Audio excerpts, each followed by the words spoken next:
Placer, como tantas veces, de poder charlar un ratito y escuchar, sobre todo, al postdoctorado. Ya no alcanza con decirle doctor, no alcanza con decirle rabino, hay que decirle amigo, que es lo más importante. Me refiero al rabino Fischer Slagen, que me adelantó, va a traer un tema muy vigente. Querido rabino, ¿cómo le va? Buen día. Hola Miki, buen día, un saludo a toda la audiencia. Bien, vaya usted mismo, yo ya está, estoy informado, pero me parece que es un tema apasionante y que es un dilema enorme el que usted nos trae hoy. Sí, es justamente hubo mucha gente que preguntó sobre, o a raíz de lo sucedido en la apertura de las Olimpiadas, en donde se representó, se recreó esta figura religiosa, conocido por todos, que fue la Última Cena, bueno, con un simbolismo cargado muy gravemente de cuestiones que van en contra de la propia religión representada en esa figura, ¿no es cierto? Estamos hablando de justamente la apertura de los Juegos Olímpicos, en donde se parodió, ¿no?, la Última Cena, que como todo el mundo sabe, la Última Cena es un evento de los más sagrados para el cristianismo, ¿no? Y se representó por medio de, bueno, drag queens, travestis, transexuales, un cantante desnudo disfrazado de Dioniso, todo a modo de festín orgiástico, en donde, por supuesto, creó mucho malestar en la Conferencia Episcopal de Francia, digamos, en la mayor parte de la cristiandad en el mundo. Bueno, y justamente por sus manifestaciones desafiantes a los propios valores de esa religión, fue percibido como un agravio, tal cual. Pero básicamente lo que se puede decir es que, bueno, acá nuevamente lo que se está haciendo es interpelar los límites de la libertad de expresión, que como todos sabemos es un derecho fundamental ya declarado en la Declaración justamente Universal de los Derechos Humanos, pero no es un derecho absoluto, como ninguno lo es, digamos, ¿no? Aunque también se sabe que si lo restringimos indebidamente, lo que puede pasar es socavar la plena capacidad de participar en la vida democrática. Ahora, prácticamente todos los filósofos del derecho, desde Herbert Hart hasta Ronald Dworkin, todos acuerdan en que si bien hay que proteger la libertad de expresión, esta libertad de expresión, y así es como queda legislado, de hecho, no incluye ni la incitación al odio, ni los discursos de odio, ni tampoco la violencia, no incluye todo lo que puede conflictuar con valores que impacten negativamente en la sociedad, en individuos vulnerables, ¿no es cierto? Tampoco incluye todo lo que, digamos, viole o desproteja o vulnere la moralidad pública, la justicia, la dignidad de las personas. Es decir, tiene un límite. Ahora, el problema aquí es cuál es el límite. El límite es la ofensa, el límite es el daño. La ofensa es, como todos los filósofos del derecho dicen, es algo muy subjetivo. Cualquiera se puede ofender, cualquiera puede decir, bueno, yo me sentí agraviado, me sentí ofendido, razón por la cual otros filósofos del derecho como Jeremy Waldron o Herbert Hart dicen, bueno, acá hay que diferenciar ofenda de daño, ¿no? ¿Y cuál es el criterio justamente para limitar la libertad de expresión? Un criterio proporcional, razonable, es cuando existe un daño como el criterio legítimo para restringir la libertad de expresión. Ahora, este daño, ¿cómo se ha manifestado en términos legales? Bueno, el Tribunal Europeo de Derechos Humanos tiene mucho para enseñar porque ellos son los que han dirimido cuando hay una ofensa, cuando hay un daño, cuando hay un agravio, cuando hay una injuria. Y en principio ellos establecen un criterio, la verdad, muy objetivo, que es, en principio, lo que hay que analizar de cualquier expresión es si esa expresión o declaración se basa en un hecho verdadero o falso. Si es un hecho falso, entonces es una declaración abusiva y eso sí puede ser entendido como una injuria.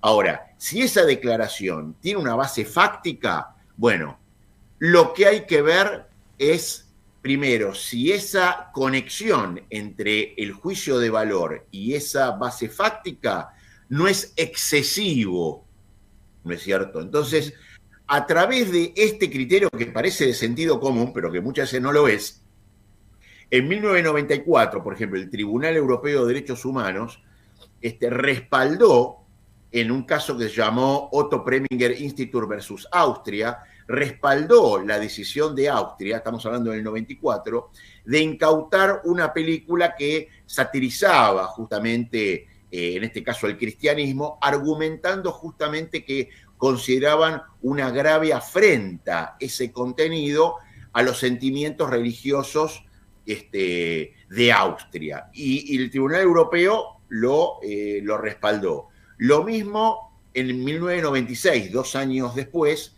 cuando hubo un caso muy similar que se llamó Wingrove versus United Kingdom, en Inglaterra, en donde también respaldó la prohibición de proyectar un video que representaba sexualmente, en este caso también referido al cristianismo, las visiones extáticas de Teresa de Ávila, que fue una mística cristiana, justamente argumentando que restringían en este caso la libertad de expresión sin violar el artículo 10 que lo declara como derecho fundamental, pero para prevenir un agravio de magnitud a los sentimientos religiosos que se encuentran profundamente sostenidos. ¿Se lo puedo bajar, doctor, Sí, a la manera más terrenal posible? Digo, usted lo dijo tan bien, no hay derechos absolutos. La libertad de expresión es un derecho fundamental,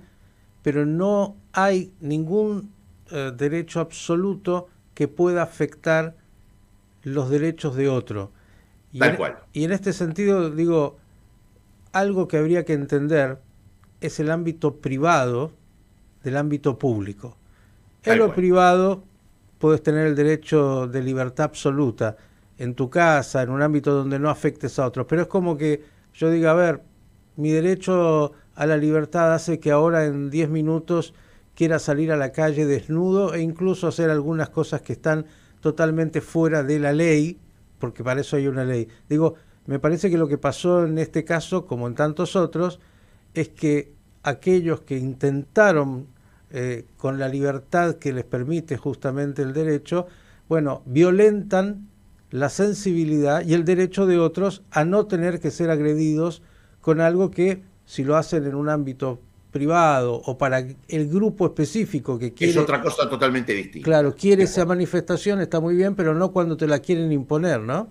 Bueno, justamente ese fue el caso en el 2005, un caso que llamó Peturel versus Francia, en donde el Tribunal Europeo de Derechos Humanos no respaldó una condena que París le había hecho a este artista, porque consideró que sus expresiones no eran insultantes, sino que estaban realizadas en función de hechos comprobables y que de ninguna forma eran ni insultantes ni agraviantes. Simplemente hubo una determinada comunidad que se sintió ofendida, pero por los hechos, no tanto por las valoraciones. Es decir, estamos hablando de que en ningún momento se pretende hacer una ley contra la blasfemia, como existen en países de Medio Oriente, de África, de Asia, por sobre todo estados islámicos, en donde incluso se condena a muerte, son condenas capitales, quien hablara o se burlase de alguna figura, un evento o un símbolo de culto, por sobre todo del Islam. No, no estamos hablando de ley de la blasfemia,